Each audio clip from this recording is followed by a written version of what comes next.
warahmatullahi wabarakatuh. Perkenalkan, nama saya Yang Hendra Gunawan. Saya berasal dari kota Cianjur, Jawa Barat, tepatnya Desa Ciradap, Kecamatan Campaka.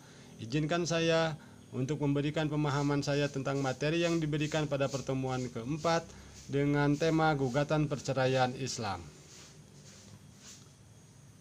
Apa fungsi paralegal dalam pemeriksaan sidang gugatan perceraian Islam di pengadilan agama?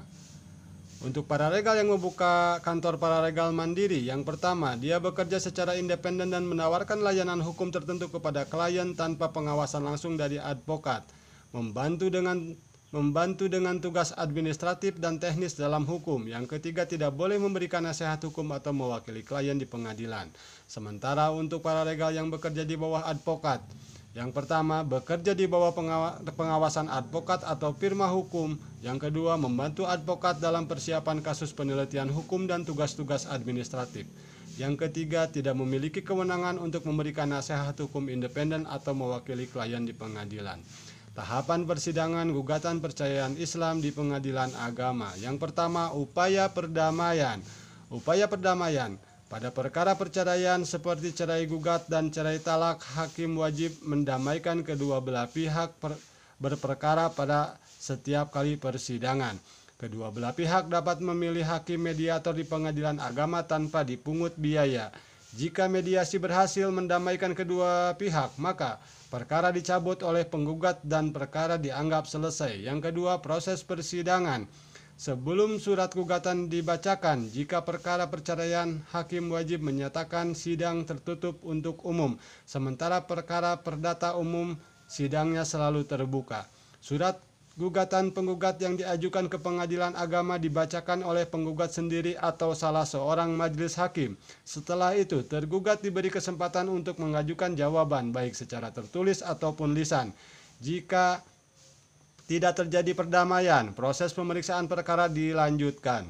3. Akta perdamaian. Jika mediasi berhasil, dibuatkan akta perdamaian.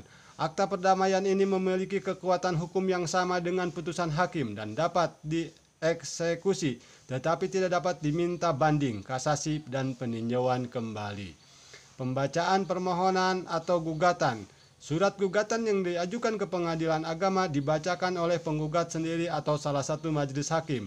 Sebelum tergugat memberikan tanggapan, penggugat memiliki hak untuk mengubah, mencabut, atau mempertahankan isi surat gugatannya. Setelah pembacaan gugatan, tergugat diberikan kesempatan untuk memberikan tanggapan atau jawaban. Jawaban termohon atau tergugat. Setelah tahap pembacaan gugatan oleh penggugat, pihak tergugat atau termohon wajib memberikan jawaban tertulis. Jawaban ini berisi bantahan terhadap dalil-dalil yang diajukan oleh penggugat. Dalam jawaban, tergugat dapat mengemukakan eksepsi jawaban pokok perkara dan gugatan rekonvensi gugatan balik jika diperlukan. Replik permohonan atau penggugat. Replik adalah jawaban atau balasan yang disampaikan oleh penggugat atas jawaban tergugat dalam proses perceraian di pengadilan agama.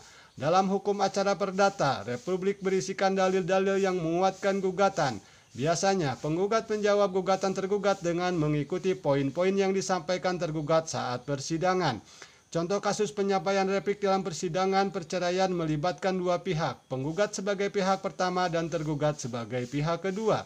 Keduanya didampingi oleh kuasa hukum masing-masing. Setelah pembacaan gugatan dan jawaban tergugat, tahap replik dan duplik dilakukan.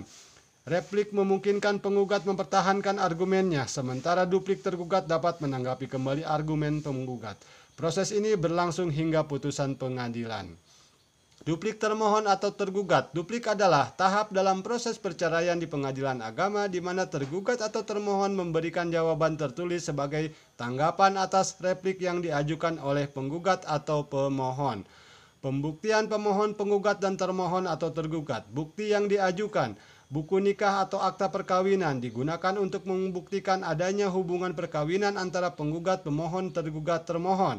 Identitas diri kartu tanda penduduk digunakan untuk menentukan kewenangan wilayah hukum untuk mengadili di pengadilan agama. Tahapan pembuktian. Pada tahapan ini penggugat dan tergugat diberi kesempatan yang sama untuk mengajukan bukti-bukti baik berupa bukti surat maupun saksi-saksi secara bergantian yang diatur oleh hukum. Contoh bukti dalam sidang perceraian.